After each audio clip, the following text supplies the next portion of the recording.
Yeah. So, in the deepest part of Curling Lake, there lies a mighty fish. This fish had spent most of its life protecting the fish that swim among it. It was the most respected fish in the lake.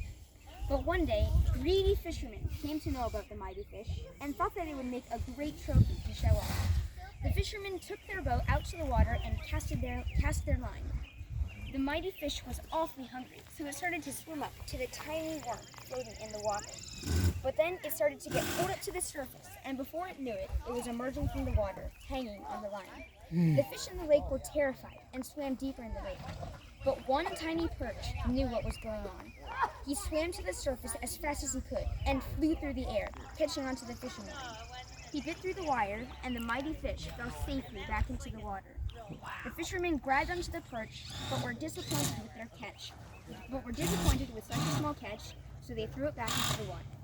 The tiny perch swam down to the bottom of the lake and came face to face with the one and only mighty fish. The mighty fish was grateful for the tiny perch's courage and granted him shell scales for protection. The tiny perch spent the rest of his life protecting the mighty fish as it grew older and weaker. Because the mighty fish did not lengthen the perch's life at all, the perch died of natural causes and washed up ashore here. To this day, the mighty fish waits for another fish to come along and show the lake once again what one tiny being is really capable of. Oh my goodness. That was a saga. That was wonderful, you guys. Wow. Who all came up with that? Everybody? Everybody, we all worked on it. All worked on it? Really good. Yeah, that was awesome.